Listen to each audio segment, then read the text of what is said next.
صحت کی بات کوالٹی کے ساتھ ہم دوبارہ حاضر ہیں آپ کے سامنے۔ آج جو امپورٹنٹ موضوع ہم ٹچ کرنے والے ہیں وہ ہے سٹروک۔ کس کو سٹروک بولتے ہیں؟ سٹروک اگر دماغ کی نس کو بلاک آ جائے یا رپچر ہو جائے یعنی کہ ہیمریج، امیجیٹ انٹرونشن اور امیجیٹ ڈائگنوسس بہت امپورٹنٹ ہے۔ دیکھو، اس پیشنٹ کو فاسٹ کا رول یاد رکھنا چاہیے ہمیں۔ اگر کسی کو بھی چہرے کا ایک حصہ کمزور ہو جائے، آرم ایک بازو یا ٹانگ کمزور ہو جائے یا بات کرنے یا سمجھنے میں مشکل ہو جائے تو ٹائم ٹو ایکٹ یہی بن جاتا ہے، یہ اصول ہے۔ اس کو ایک وقت ہسپتال میں لے جانا چاہیے، ایک دم، نہ کچھ کھلانا ہے نہ کچھ پلانا ہے، کیونکہ جس طریقے سے اس کی کمزوری اس حصے میں آ جاتی ہے، اسی طریقے سے جو غذا کی نالی ہے، پھیپھڑے کی نالی ہے، اس میں بھی کمزوری آ جاتی ہے۔ تو جو ہم اس کو پلاتے ہیں کھلاتے ہیں وہ پھیپھڑے میں جاتا ہے، وہ سٹروک کی وجہ سے نہیں مر جاتا ہے، لیکن وہ جب ایسپریشن ہو جاتے ہیں اس سے مر جاتا ہے، بیڈ انفیکشن کمپلیکیشن کی وجہ سے۔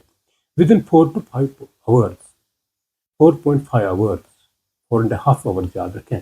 لیکن اگر میکینیکل ڈسرپٹ تھرومبیکٹومی کرنی ہو اپ ٹو 6 to 24 hours، یعنی کہ چھوٹا تھرامبس اگر ہمیں ڈائگنوز ہو جائے یا بلاک اگر ہو جائے ڈائگنوز، جس کے لیے سی ٹی اور ایم آر آئی ضروری ہے۔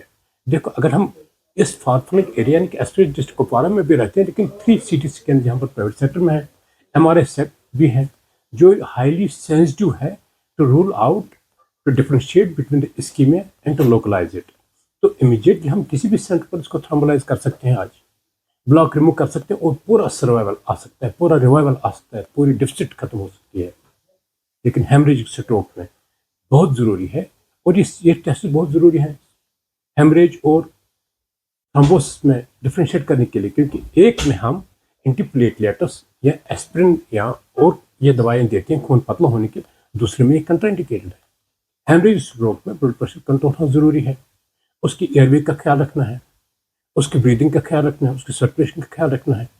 کبھی کبھی کاموٹوز ہوتے ہیں یا ایسپریٹ کر لیتے ہیں، ان کو انٹیبیٹ بھی کرنا پڑتا ہے، اور پریشر لو مینٹین کرنا پڑتا ہے کیونکہ ہیمریج کی وجہ سے برین ایڈیما ہو جاتا ہے۔